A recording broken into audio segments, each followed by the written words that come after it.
अस्सलामुअलैकुम मोहतरम नाजरीन, आपके चेहरों पर हंसी बखेरने के लिए आपकी खिदमत में हाजिर हूँ। अगर आपको हमारी वीडियो पसंद आए तो हमारे चैनल को सब्सक्राइब करके वीडियो को लाइक कर दें और वीडियो को एंड तक लाजमी देखिएगा। एक झगड़ालू बीवी अपने शौहर के साथ छत पर लेटी हुई थी। कुछ देर बाद बीवी ने आसमान पर सितारे देखते हुए अपने मियाँ से पूछा, ए जी ज़रा ये बताओ कि वो कौन सी चीज़ है जो तुम रोज़ देखते हो मगर तोड़ नहीं सकते। मियाँ साहिब झट से बोले, तुम्हारा मुंह।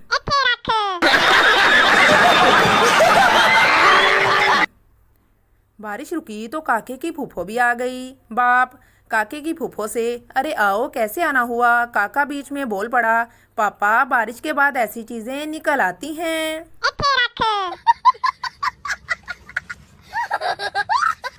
दूध वाले हड़ताल करें तो दूध सड़क पर फेंक देते हैं, टमाटर वाले हड़ताल करें तो टमाटर सड़क पर फेंक देते हैं। ना जाने बैंक वालों को कब अकल आएगी। एक आदमी ने अपनी बीवी के पास सांप देखा और बोला, डस ले डस ले। सांप बोला, क्या डस लूं, मैं तो खुद इनसे जहर डाउनलोड करवाने आता हूँ। हाय ओए रब्बा।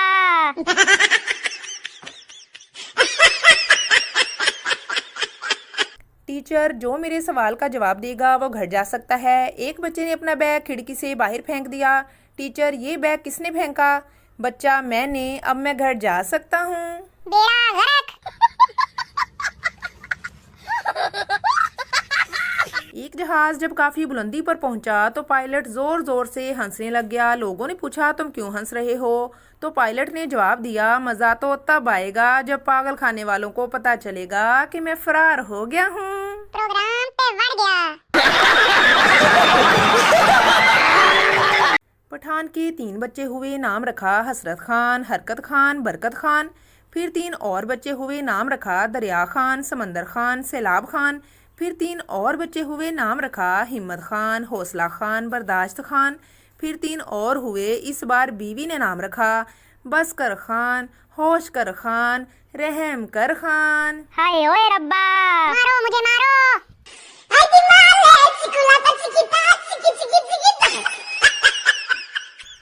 एक मर्तबा गांव में सैलाब आ गया। डूबते हुए लोगों को बचाने के लिए हेलीकॉप्टर का इस्तेमाल किया गया। 150 की आबादी वाले गांव से 500 आदमियों को गिन कर निकाला गया। फिर हेलीकॉप्टर वाले सरपंच के पास गए और पूछा, आपके गांव की कुल आबादी 150 है और अब तक 500 लोग निकल चुके हैं, ऐसा क्यों। तो सरपंच ने कहा, सर गांव वाले पहली बार हेलीकॉप्टर देखा है।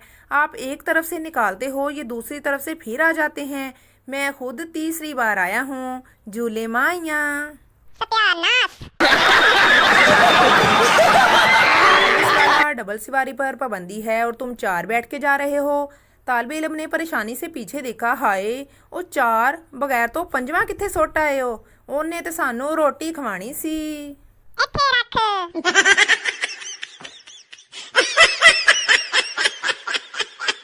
एक सियासतदान घर वापस आया तो उसके पास रंग बिरंगे जूतों का थैला था। बेगम ने पूछा, ये कहाँ से लाए हो। सियासतदान, आज तेरे शोहर की फिर तकरीर थी। बीवी, कभी कोई तकरीर औरतों के मजमे में भी करे ना। ओ तेरी खैर। एक शेख साहिब की पड़ोसी से लड़ाई हो गई। शेख साहिब ने गुस्से में पड़ोसी के ईंट दे मारी। पड़ोसी का सर फट गया। मोहल्लेदारों ने सुलह करा दी। सुलह के बाद शेख साहिब ने कहा, अब सुलह हो गई है तो मेरी ईंट वापस कर दो। मारो मुझे मारो। एक आदमी ने अपने डॉक्टर दोस्त से पूछा, तुम जब भी किसी मरीज को देखते हो सबसे पहले यही क्यों पूछते हो, रात को खाने में क्या खाया था। डॉक्टर मुस्कुराते हुए, इससे मरीज की माली हैसियत का पता चलता है। ਇੱਥੇ ਰੱਖ। बीवी, तुम सारी दुनिया भी ढूंढो तो मुझ जैसी दूसरी नहीं मिलेगी। शोहर, तुम क्या समझती हो मैं दूसरी भी तुम जैसी ढूंढूंगा। हद हो गई। प्रोग्राम पे बढ़ गया।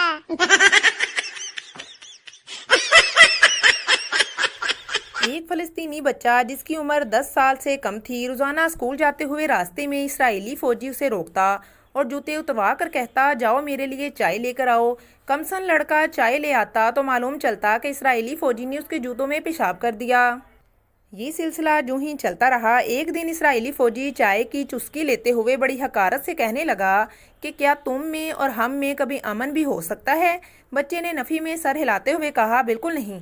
जब तक तुम मेरे जूतों में और मैं तुम्हारी चाय में पेशाब करता रहूँगा, अमन कायम नहीं हो सकता। Oh my God.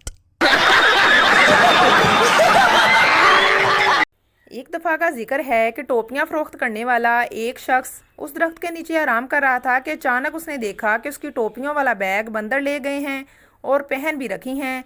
उसे अपने दादा की बात याद आई कि बंदर इंसानों की नकल उतारते हैं। उसने अपनी टोपी उतार कर फेंक दी। एक बंदर ने नीचे आकर वो भी टोपी उठा ली और उसे थप्पड़ मारते हुए बोला, तेरा क्या ख्याल है? साढ़े दादा सानू कुछ नहीं दस के गया। मारो मुझे मारो। डाकू बस में बैठे मुसाफिरों को लूट रहे थे। बस में एक पठान भी बैठा था। डाकू ने पठान से कहा, तुम्हारे पास जो कुछ भी है निकाल दो। पठान डाकू के पैरों में पड़ गया और बोला, भाईजान आहिस्ता बोलो, मेरे कोल ते टिकट भी नहीं है। एक अरब शेख को एक हसीन मेमन लड़की से मोहब्बत हो गई। उसने जाकर लड़की के बाप से बात की, अरबी मुझे आपकी बेटी से शादी करनी है, मैं इससे बहुत प्यार करता हूँ। मेमन, हमारे यहाँ बरादरी से बाहर शादी नहीं की जाती। मेरी बेटी की शादी सत्तार भाई के बेटे से होगी। अरबी, मैं आपकी बेटी के वज़न के बराबर सोना हक महर में अदा करूँगा। मेमन, मुझे कुछ वक्त चाहिए। अरबी, अगर आपको वक्त शादी की तैयारी के लिए चाहिए तो मुझे कुछ भी नहीं चाहिए, बस आप अपनी बेटी को दुआओं के साए में रुखसत कर दें। शादी का सारा खर्चा मैं करूँगा। क्या आपको अब भी सोचने के लिए वक्त चाहिए?